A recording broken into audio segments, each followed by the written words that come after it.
There are lots of things to be concerned about, which are familiar to us all, the fiscal cliff, the problems in Europe, and so on and so on. I think the biggest problem that the world faces, and economically, is that the money is not getting to the people. There's an extraordinary amount of money being printed, and that is going into circulation amongst those who have it already. So the governments are giving money to the banks, and the banks are giving money to the governments, and so this circularity continues without actually creating assets or relieving pressure on individuals.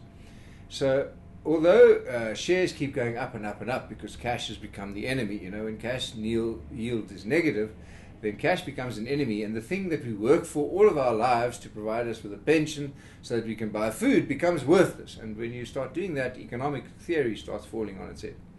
So I'd say there's too much cash around, but it's all in the wrong places. And so I would say there's a huge risk of a market correction when people suddenly realize that you can't eat scrip, you have to buy food. And to buy food, you need money, and to have money, you need to have yield.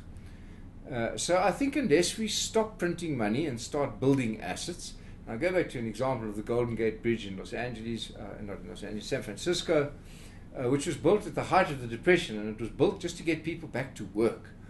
And although it's now a beautiful thing, which they finally need, they didn't need it then. In South Africa and around the world, we should not print money, we should spend money on building assets which would employ people, and those assets which ultimately, and it's not like we haven't got money to spend on here in South Africa. We've got lots of money and lots to spend it on. Drive around and you'll see the infrastructure decay that needs to be fulfilled. The other challenge that we have, which is around the world, is that the source of capital and its end application is not seamless. In South Africa in particular, the amount of capital raised for a project and the amount that ends up in the tar, to speak about e-tolls for example, is quite different. There are a lot of people that seem to eat along the way, and that is not a tolerable situation. So those things in front of us, I see a world where we could have a significant correction in the markets, which could drive us finally into spending on real assets rather than paper assets, which if we don't do, we are all just getting a thinner and thinner veneer over a deep felt illness of internal poverty and outward apparent prosperity.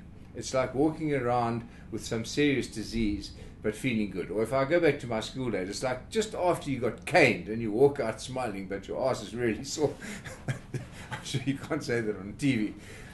We're not well, but we look okay. And I must say there are things starting to happen in South Africa, but unless we really, if we don't go long term, we're not going anywhere. You don't get return on building a school this week, but you do get return in 20 years' time when you've got your own educated workforce and you don't have to import skills from China and God knows where else.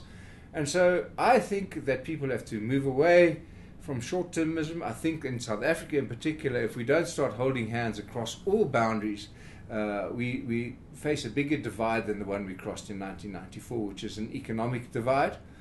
And I am concerned. I'm concerned for our currency. I think the currency should weaken substantially. I can see a rand dollar at 11 next year.